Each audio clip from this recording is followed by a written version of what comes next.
नमस्कार, मैं हूं सौरभ त्रिपाठी। आप देख रहे हैं इंडिया न्यूज राजस्थान। बुलेटिन की शुरुआत करते हैं 33 जिले 33 खबर। पहली खबर गहलोत कैबिनेट से जुड़ी हुई। कैबिनेट की बैठक में कई अहम फैसले पर मुहर लगी है। बता दें कि कैबिनेट की बैठक में ईआरसीपी को लेकर बड़ा फैसला हुआ है। आईएनजीडी सिंचाई और सीएडी को लेकर फैसला हुआ है। इनकी अनुपयोगी जमीन प्रोजेक्ट को मिले फ्री नवीन राजस्थान स्टार्टर नीति का अनुमोदन भी किया गया है। तो ये बड़ी खबर इस वक्त की आपको बता रहे हैं। गहलोत कैबिनेट की बैठक में कई फैसलों पर मुहर लगी है। नवीन राजस्थान स्टार्टअप नीति का किया गया अनुमोदन।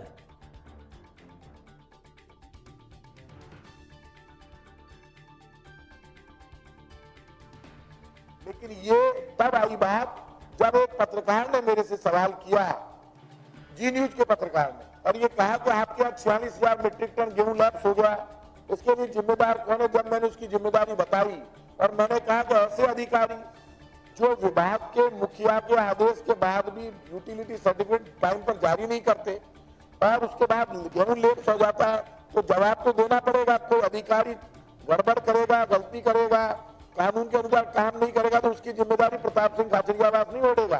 तब मैंने डिस्कस किया तो मेरे डिपार्टमेंट में मैं 4 साल से बैठा हूँ। मान लिया एक प्रिंसिपल सेक्रेटरी के पास यदि 2 चार्ज है तो भी मुख्यमंत्री मेरे हैं, मेरे गहलोत साहब के अच्छे संबंध है, मैं उनसे बात करके एसीआर के इश्यू पे खुलासा करूंगा।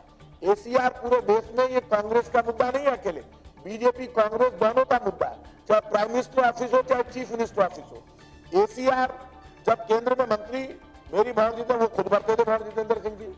आप सचिन पायलट से पूछ लेना, आप गहलोत साहब से पूछ लेना, वो भी भरते होंगे। राज्य मंत्री रहते जब भवन जितेंद्र सिंह भर रहा है तो एसीआर अपने इश्यू पे, ये कांग्रेस बीजेपी का मुद्दा नहीं है, ये व्यवस्था का प्रश्न है, देश के संविधान का प्रश्न है। अगर संविधान के प्रश्न पे यदि कोई मंत्री ईमानदारी से अपनी बात उठाता है उसका सम्मान होना चाहिए। उसको लेकर ये टकराव करना है, कहाँ खड़ा नहीं था, हर उस जगह में खड़ा था जहां मुझे सरकार को सेफ करना था। मैं खुद सरकार के प्रवक्ता के रूप में रखता हूँ कि एसीआर का इश्यू जो है ये टकराव का मुद्दा नहीं है, ये हमारे परिवार का मुद्दा है। इसको शॉर्ट आउट कर लेंगे सीएम साहब से बात करके। एसीआर के मुद्दे पर मैं आज भी कह रहा हूँ, देश का संविधान ये कहता है चाहे आप 2 चार्ज दो आईएएस को, चाहे 10 दो, जितनी मुझे नॉलेज है, मैं भी लॉ का स्टूडेंट हूँ, मंत्री ही एसीआर लिखेगा।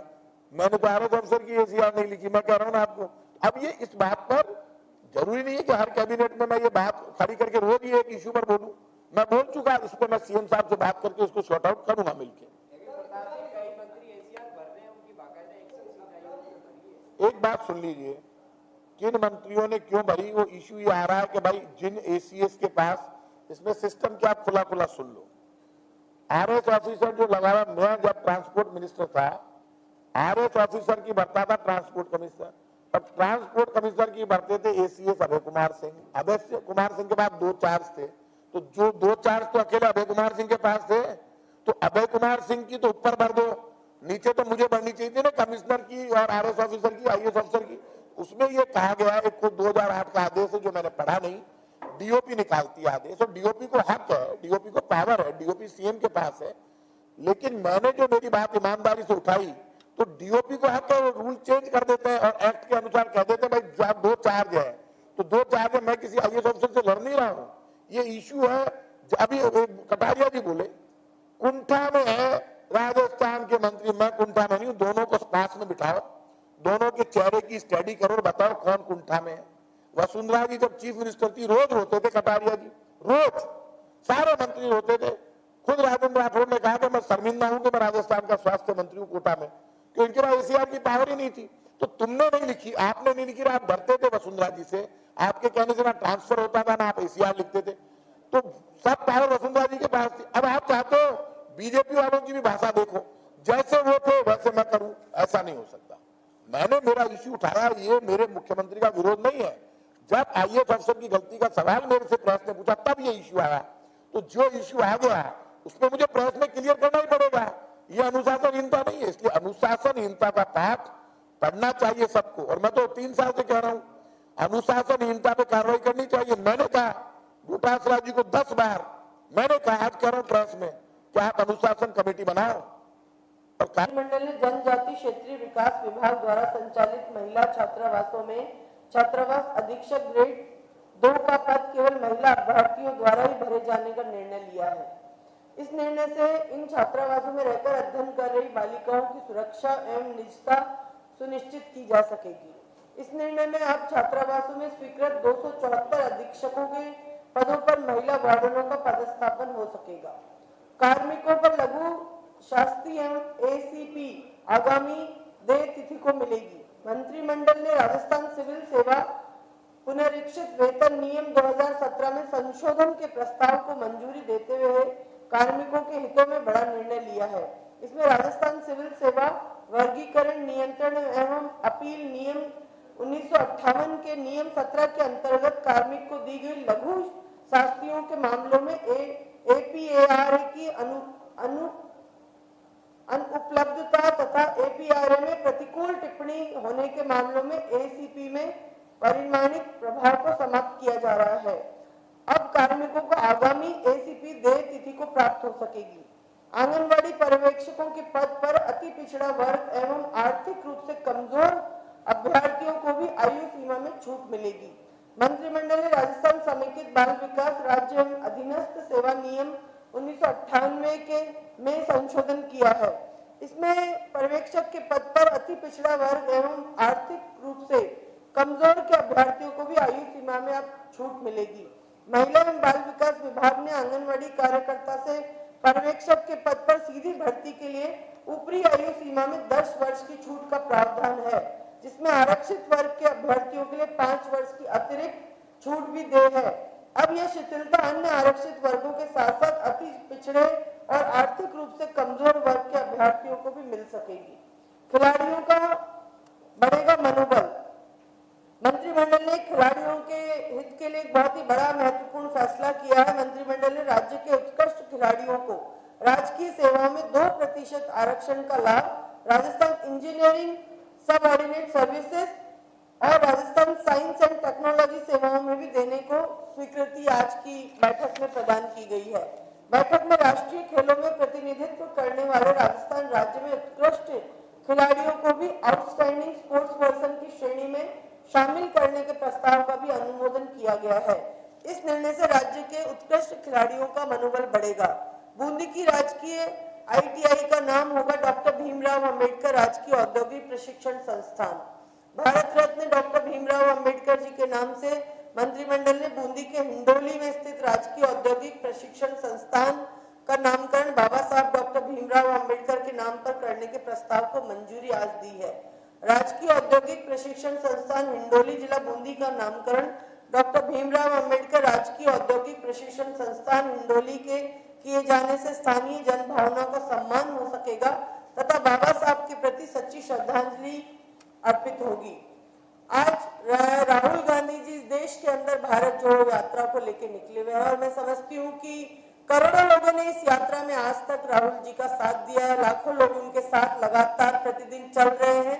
राजस्थान के अंदर भारत जोड़ो यात्रा अगले महीने आने वाली। खबर जयपुर से है, जहां मंत्री प्रताप सिंह खाचरियावास का बयान सामने आया। उन्होंने कहा कि ग्रेटर मेयर के उपचुनाव पर बोले मंत्री प्रताप सिंह खाचरियावास, बीजेपी के पास नंबर गेम है, हमारे पास नंबर गेम नहीं है। निगम में चुनाव के लिए बीजेपी जिम्मेदार है। बीजेपी के स्कैंडल हुए हैं, इस वजह से चुनाव हो रहा है। बीजेपी का कोई पार्षद हमारे साथ आता है तो उसका सम्मान करेंगे। बीजेपी को कांग्रेस से डर नहीं है, बीजेपी को खुद के कर्मों से डर है, क्योंकि बीजेपी के नेताओं का जो व्यवहार है उससे बीजेपी के पार्षदों में आक्रोश है और उस आक्रोश का फायदा निश्चित रूप से हमें मिलेगा। तो जिस तरह का व्यवहार उन्होंने किया है उसकी नाराजगी बहुत जबरदस्त है और उस नाराजगी का मुझे पक्की उम्मीद है जो बीजेपी का पार्षद हमारे पास चलकर आएगा, कांग्रेस के पंजे पर बटन दबाएगा, निशान लगाएगा, मैं भरोसा देता हूं।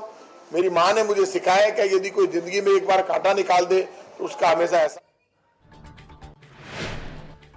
उधर उद्योग मंत्री शकुंतला रावत एक दिवसीय दौरे पर अलवर बानसूर पहुंची, जहां उन्होंने बानसूर के पंचायत समिति सभागार में ब्लॉक स्तरीय अधिकारियों की बैठक में हिस्सा लिया है। इस बैठक में मंत्री शकुंतला रावत ने क्षेत्र में चल रहे कामकाज, सरकारी योजनाओं को लेकर समीक्षा ली और इसके साथ ही संबंधित विभाग के अधिकारियों को आवश्यक दिशा निर्देश दिए।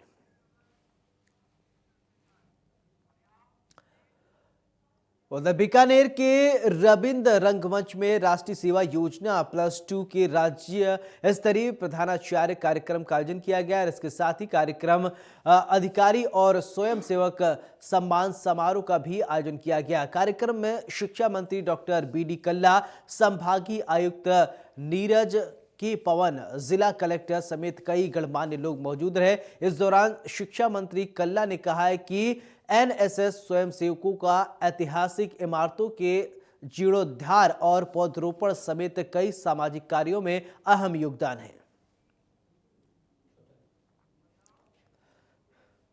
उधर बीकानेर प्रशासन द्वारा किए गए वादों को पूरा नहीं होने से पूर्व मंत्री देवी सिंह भाटी नाराज हो गए।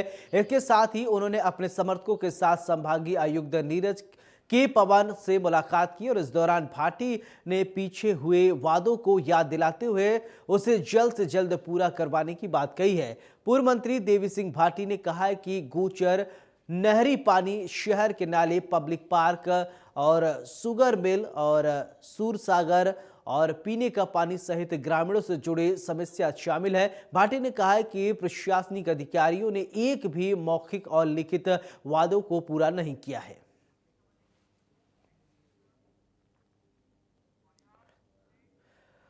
उधर पूर्व सीएम वसुंधरा राजे जयपुर दौरे पर रही। इस दौरान उन्होंने किशन बाग परियोजना का भ्रमण किया। वसुंधरा राजे ने सोशल मीडिया पर तस्वीरें साझा करते हुए लिखा कि राजस्थान के सार को संरक्षित करना हमारी सरकार की हर पहल का एक अभिन्न अंग था। बता दें कि किशन बाग राजस्थान के प्रसिद्ध रेत के टीलों को संरक्षित, विकसित, संरक्षित और प्रस्तुत करने वाला अपनी तरह का पहला डेजर्ट पार्क है।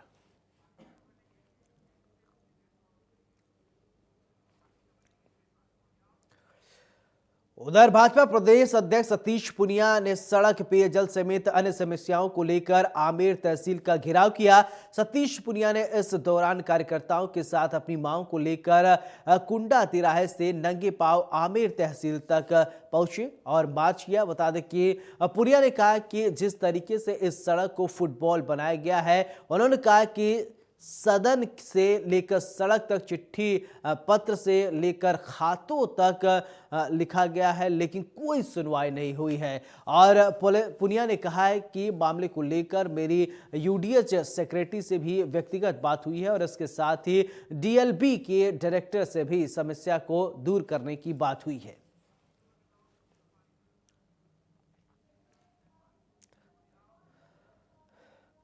उधर राज्य सफाई कर्मचारी आयोग के अध्यक्ष किशन लाल जैदिया की अध्यक्षता में निदेशालय स्वायत्ता शासन विभाग के सभागार में प्रथम साधारण बैठक का आयोजन किया गया। इस बैठक में राज्य सफाई कर्मचारी आयोग ने अभिशंसा की है। राज्य सफाई मजदूर द्वारा हाथ से मैला ढोने वाले कर्मचारियों के नियोजन और पुनर्वास हेतु स्वच्छ कारों का सर्वे पुनः कराया जाए और इसके साथ ही अग्रिम कार्रवाई के लिए राज्य सफाई कर्मचारी आयोग के माध्यम से राज्य सरकार को भेजी जाए और वहीं राज्य के सभी नगरीय निकायों में सफाई कर्मचारियों की कमी को देखते हुए सफाई कर्मचारियों की भर्ती करने के लिए राज्य सरकार को प्रस्ताव भेजने का फैसला लिया गया है।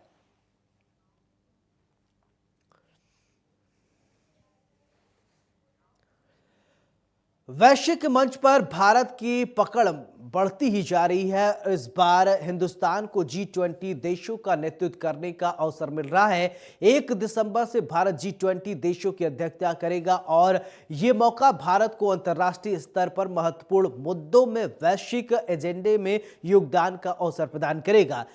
G20 देशों के आगामी 1 साल तक होने वाले बैठकों को शेरपा और फाइनेंस ट्रैक में विभाजित किया गया है। बता दें कि भारत की मेजबानी में पहली बैठक का गौरव राजस्थान के उदयपुर को मिलने जा रहा है। उदयपुर से ही वैश्विक एजेंडे पर चर्चा शुरू होगी। उदयपुर में शेरपा बैठक होगी जिसमें रोजगार, स्वास्थ्य, डिजिटल अर्थव्यवस्था, व्यापार, निवेश, उद्योग समेत कई विषयों पर चर्चा की जाएगी। उदयपुर में होने वाले इस बैठक की तैयारियां जोरों पर है। विदेश मंत्रालय के अधिकारियों ने राजस्थान के प्रशासनिक अधिकारियों समेत उदयपुर के अधिकारियों को तैयारियां पूरी करने के दिशा निर्देश दिए हैं। शहर की सभी सड़कों को 30 नवंबर तक दुरुस्त करने के लिए युद्ध स्तर पर कार्य चल रहा है। तो वहीं सड़क किनारे की दीवारों पर भी आकर्षक पेंटिंग बनाई जा रही है, जो कि राजस्थान की संस्कृति से जो G20 देशों के प्रतिनिधियों को रूबरू कराएगी। बता दें कि प्रधानमंत्री नरेंद्र मोदी ने G20 देशों की अध्यक्षता का लोगो, थीम और वेबसाइट लॉन्च किया है और इसके साथ ही प्रधानमंत्री ने one earth one family one future का भी संदेश दिया है। Today we had come and had a very detailed meeting with the state administration and the city administration. I think the state is and the city is putting a lot of efforts in order to ensure that the G20 preparations are in full swing. This is a very important occasion for the country and for the state and for the city of Udaipur. Preparations अभी G20 summit के लिए की जा रही हैं, शेरपा सम्मेलन के लिए। उसकी सारी हमने शहर की G20 सेक्रेटरीट के जो जॉइंट सेक्रेटरी उनकी टीम आई हुई थी और उन्होंने काफ़ी सराहा है कि सिटी एडमिनिस्ट्रेशन ने काफ़ी अच्छा काम कर रहे हैं और आगे का जो उनको प्लानिंग बताई गई है वो उससे संतुष्ट है। सेक्रेटेरिएट की टीम है, उन्होंने जेएस लेवल की टीम ने वहाँ विजिट किया है। जो उनके सिक्योरिटी कंसर्न्स हैं वो हमारे साथ शेयर किए और अभी तक जो तैयारियाँ हमने की वो उनको बताया है। बाई एंड लार्ज हमारी तैयारियाँ जो हैं अपेक्षित उस पर चल रही हैं, अपेक्षित दृष्टि से। कुछ जो स्पेसिफिक कंसर्न्स हैं जो कि काफ़ी इंटरनेशनल लेवल का समिट है वो जेएस सिक्योरिटी के द्वारा शेयर किया गया है। उधर हनुमानगढ़ में विद्युत बिलों में अन्य देय कर के नाम पर की जा रही वसूली के खिलाफ और बिल जमा करवाने की अंतिम तिथि में बढ़ोतरी की मांग को लेकर आम आदमी पार्टी कार्यकर्ताओं के बैनर तले विद्युत उपभोक्ताओं ने जोधपुर विद्युत वितरण निगम लिमिटेड के सहायक अभियंता का घेराव किया है। मांग न माने जाने पर उपभोक्ता और कार्यकर्ताओं ने कार्यालय पर अनिश्चितकालीन धरना शुरू करने की चेतावनी दी।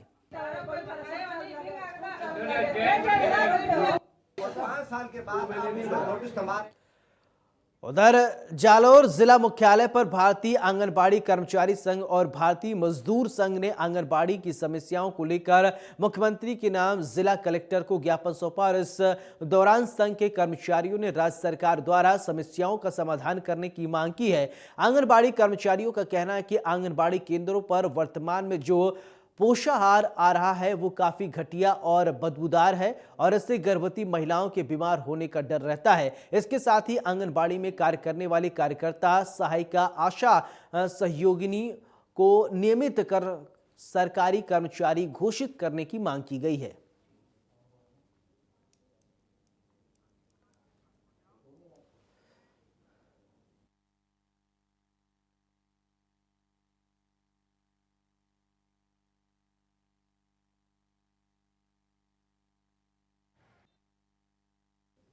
उधर अजमेर जिला विधिक सेवा प्राधिकरण के अध्यक्ष मदन लाल भाटी के निर्देशानुसार जिले के समस्त कारागाहों में कैदियों की समस्याएं जानने के लिए स्पेशल कैंपेन चलाया गया। इस दौरान जिला विधिक सेवा प्राधिकरण के सचिव द्वारा कारागृहों में विजिट के लिए फील्ड टीम का गठन किया गया। इस टीम के सदस्यों ने अजमेर केंद्रीय कारागृह में जाकर विचाराधीन और सजा काट रहे बंदियों से मुलाकात कर उनकी समस्याएं जानी और इसके साथ ही बंदियों को कानून में प्राप्त अधिकारों के बारे में जानकारी दी।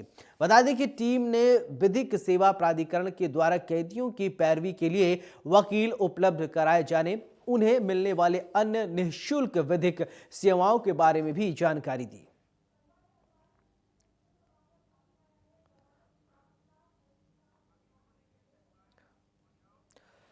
उधर अजमेर में नवंबर माह में आयोजित होने वाले राष्ट्रीय लोक अदालत को सफल बनाने के लिए नसीराबाद फोर्ट परिसर के जागरूकता प्रभात फेरी निकाली है और इसमें सत्र न्यायाधीश नवीन मीणा, तालुका विधिक सेवा समिति अध्यक्ष ACGM मदन लाल और सहित कई अधिकारी और न्यायिक कर्मचारी मौजूद रहे। अधिवक्ता भी मौजूद रहे। रैली तहसील परिषद उपखंड कार्यालय से होते हुए न्यायालय परिसर में जाकर संपन्न हुई। उधर भीलवाड़ा के मांडलगढ़ के काछोला उप तहसील के गांव में रात 10 बजे से सुबह 4 बजे तक किसानों को विद्युत सप्लाई की जाती है। इससे किसानों के सिंचाई के दौरान जहरीले जीव जंतुओं का खतरा बना रहता है और सर्दी में भी रात के दौरान परेशानियों का सामना करना पड़ता है। काछोला विद्युत ग्रिड पर 1 दर्जन से अधिक गांव के किसानों ने दिन में बिजली न देने पर जमकर विरोध जताया है। इसके साथ ही अजमेर विद्युत वितरण निगम को लेकर अपना रोष जताया है। अधिकारियों और काछोला नायब तहसीलदार के खिलाफ जमकर नारेबाजी की है।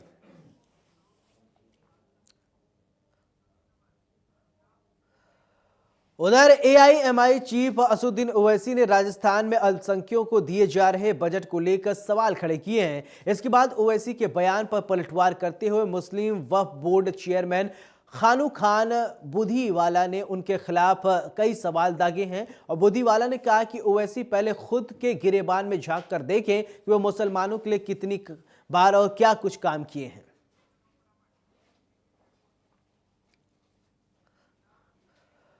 प्रदेश की पर्यटन विभाग की तरफ से विश्व सूफी संगीत समारोह जहां ए खुसरो का आयोजन राजधानी जयपुर में 19 और 20 नवंबर को आयोजित किया जाएगा। अल्बर्ट हॉल म्यूजियम पर आयोजित एक प्रेस कॉन्फ्रेंस को संबोधित करते हुए पर्यटन विभाग के प्रमुख शासन सचिव गायत्री राठौर ने बताया कि 2 दिवसीय कार्यक्रम के अंतर्गत राजस्थान की संस्कृति की झलक दिखाई देगी।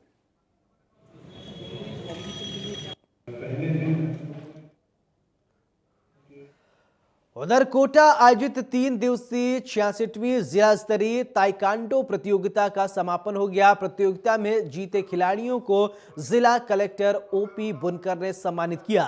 इस दौरान जिला कलेक्टर ने खिलाड़ियों को खेल के प्रति हौसला बढ़ाया और कहा कि बच्चों को शिक्षा के साथ खेलकूद प्रतियोगिताओं में भी आगे बढ़ना चाहिए। और इसके साथ ही ताइक्वांडो एसोसिएशन के अध्यक्ष दशरथ सिंह ने कहा कि यहाँ के 38 छात्र और छात्राएं आने वाले समय में बीकानेर में होने वाले ताइक्वांडो प्रतियोगिताओं में भाग लेंगे।